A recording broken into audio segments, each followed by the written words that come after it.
Hello lovers, welcome back to my YouTube channel. कैसे हैं आप सभी लोग? आई होप आप सभी लोग ठीक होंगे। तो चलिए आज की हिंदी एक्सप्रेशन शुरू करते हैं। टू लेडीज़ ये बातें कर रही होती हैं कि क्राउन प्रिंस के और प्रिंसेस लेताओ क्या पता भविष्य में वो दोनों बेस्ट कपल बने। तो यानी ये बात सुन लेता है और गुस्से में कहता है क्या बेस्ट कपल। और फिर हमें सीन दिखाई जाती है सनी हॉल की, जहाँ पर लेताओ अपने प्रोडक्ट्स को सेल कर रही होती है और युआन उसे देखकर स्माइल कर रहा होता है। तभी चीफ मिनिस्टर युआन से पूछते हैं, योर मैजेस्टी, क्या हमें इन लोगों को मना करना चाहिए?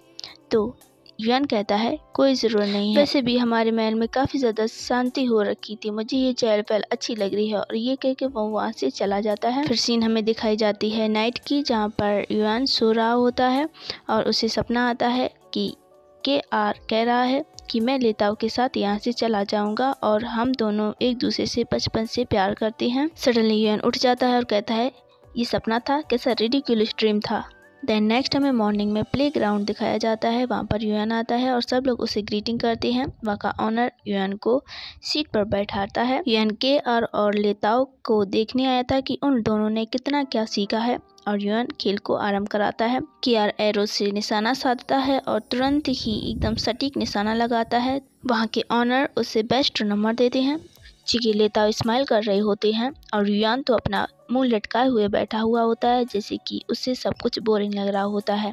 अब आती है बारी लेताओ की। लेताओ धनुष को उठाती है और एरो को साधने वाली होती है, लेकिन उससे एरो और धनुष कुछ भी नहीं सध रहा होता है। तभी वहाँ पर के.आर. आता है और उसकी मदद करने लगता है। के.आर. उसे समझाने लगता है कि इस तरह से धनुष पकड़ा जाता है। तभी युआन उन दोनों को देखता है। युआन उन दोनों को देखकर वियर्ड सा फेस बनाने लगता है, या फिर ये कह सकते हैं कि उसे जेलसी हो रही थी। युआन अचानक से खांसने लगता है और वहाँ के ऑनर को चुपके से कहता है कि इन दोनों को तुरंत ही अलग करवाओ। तो वहाँ के ऑनर उससे आदर से कहते हैं, योर मैजेस्टी, ये तो हम लोग रोज ही करवाते हैं, यहाँ पर ऐसा कैसा हो सकता है। तभी युआन उसकी तरफ जोर से घूरता है और वहाँ का ऑनर खड़े होकर तुरंत ही उन दोनों से कहता है कि आप दोनों अलग अलग होकर टेस्ट दीजिए। और वो दोनों शॉक्ड रह जाते हैं। उन दोनों को ना चाहते हुए भी अलग अलग होना पड़ता है। लेताओ लेफ्ट में चली जाती है और के.आर. राइट साइड चला जाता है। और फिर युआन कहता है अब कंटिन्यू रखो।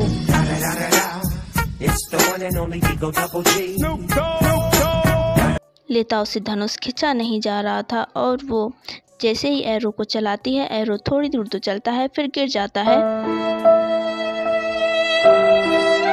सडनली युआन अपनी जगह से उठ और वहाँ के ऑनर्स कहता है कि लेताओ की स्किल्स अभी इम्प्रूव नहीं हुई हैं, उसे किसी की ज़रूरत है अभी सिखाने के लिए। और तुरंत ही जाकर उसके पास कहने लगता है मेरी आंखें सदा ही तुम्हारे ऊपर टिकी रहेंगी, तो टेस्ट पर सही से ध्यान दो। और लेताओ काफ़ी ज़्यादा वियर्ड फील करने लगती है और सडनली युआन आता है और उसका धनुष पकड़ लेता है और उसे सिखाने लगता है और उससे कहता है कि इस तरह से धनुष चलाया जाता है।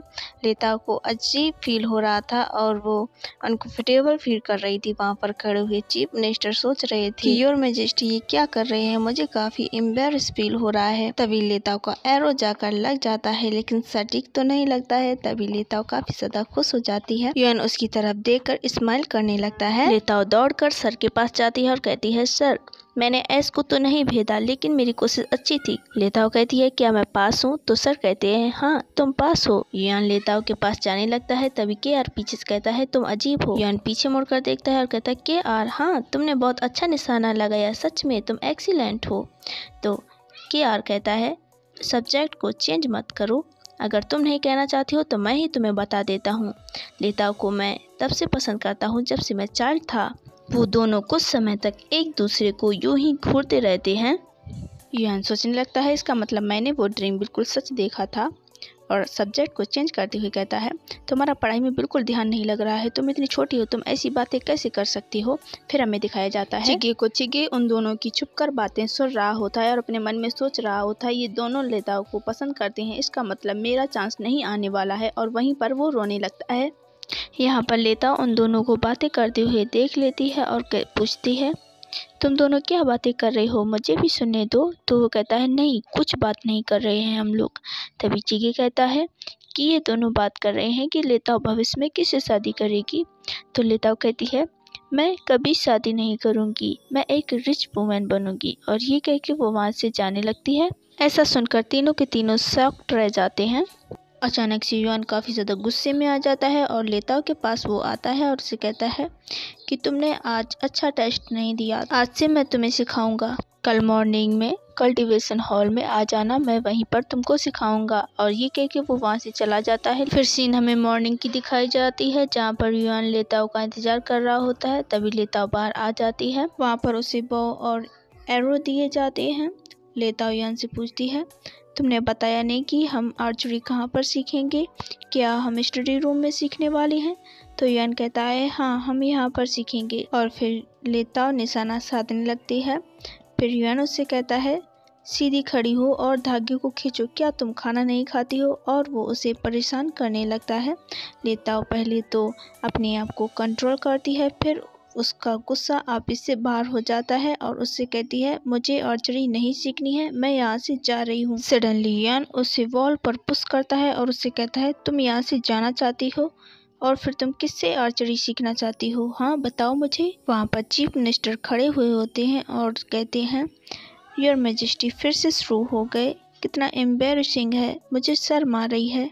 लेताओ युआन से कहती है, मैं आर्चरी में पास हो चुकी हूँ, तो मुझे सीखने की कोई ज़रूरत नहीं है। तो युआन कहता है, तुम आर्चरी में पास हो चुकी हो लेकिन तुमने मुझे पास नहीं किया और अब लेताओ का गुस्से में दिमाग खराब। लेताओ कहती है, आज मुझे गुस्सा नहीं करना है, आज मुझे स्माइल करनी है, काम डाउन। और ख़ुद को वो काम डाउन करती है। फिर युआन से कहती है, ठीक है मैं आर्चरी सीखती हूँ, चलो कंटिन्यू रखते हैं। और युआन कहता है, हाँ चलो कंटिन्यू रखते हैं। यहाँ पर चीफ मिनिस्टर को कुछ खबर मिलती है। चीफ मिनिस्टर युआन के पास आते हैं और कहते हैं, योर मैजेस्टी मदर क्वीन ने हमें हॉल में बुलाया है, वहाँ पर सब लोग आ चुके हैं। मदर क्वीन ने कहा है कि आप भी जल्दी हॉल में आ जाइए। यहाँ हमें हॉल में दिखाया जाता है जहाँ पर काफ़ी सारी जगह से काफ़ी सारी लड़कियाँ आई हुई होती हैं। वहाँ पर चियो भी होती है। वो सोच रही होती है, आखिरकार मेरा वर्क काम कर गया और मैं यहाँ पर आ गई। अब ड्राफ्ट चालू होता है और सारी लड़कियों के नाम लिए जाते हैं। इन लड़कियों में हिटाला हायन भी थी। हिटाला हायन और चियो को एक साथ भेजा जाता है। हिटाला हायन और चियो युआन को ग्रीटिंग करती हैं और युआन अपने मन में सोचने लगता है कि मैंने तो हिटाला हायन को लिस्ट से बाहर निकलवा दिया था, फिर वो यहाँ पर कैसे आ गई। और फिर युआन समझ जाता है कि हो ना हो ये क्यूरेंग का ही किया धरा है। क्यूरेंग काफ़ी समय से मदर क्वीन की सर्वेंट थी और क्यूरेंग ने मदर क्वीन का भरोसा जीत लिया था, इसलिए युआन को अभी कुछ कहना उचित नहीं लग रहा था, इसलिए वो अभी शांत था। युआन हिटाला हायन से एक क्वेश्चन पूछता है लेकिन हिटाला हायन उस क्वेश्चन का जवाब नहीं दे पा रही थी क्योंकि वो क्वेश्चन काफ़ी ज़्यादा हार्ड था। हिटाला हायन कुछ कहने ही वाली होती है, तभी युआन कहता है, अच्छा तुम इस सवाल का जवाब नहीं दे सकती हो तो शियो तुम बताओ। शियो पे थोड़ा सिंपल क्वेश्चन पूछता है तो शियो तुरंत ही जवाब दे देती है। तो हिटाला हायन युआन से कहती है, योर मैजेस्टी आपने मुझसे हार्ड क्वेश्चन पूछा और इससे बिल्कुल सिंपल क्वेश्चन पूछा, आप ऐसा कैसे कर सकते हैं? तो युआन कहता है, अच्छा ठीक है मैं तुमसे दूसरा क्वेश्चन पूछता हूँ। तो युआन फिर से उससे दूसरा क्वेश्चन पूछता है लेकिन हिटाला हायन उसका भी जवाब नहीं दे पा रही थी, लेकिन शियो तुरंत ही उसका जवाब दे देती है। तो हिटाला हायन कहती है, तुम्हारी हिम्मत कैसे हुई मेरा जवाब देने की? और हिटाला हायन उस पर हाथ उठा देती है। सो आज का पार्ट यहीं पर ख़त्म करते हैं। वीडियो पसंद आए तो वीडियो को लाइक, चैनल को सब्सक्राइब करना मत भूलिएगा। Thank you for watching, bye bye, take care of yourself.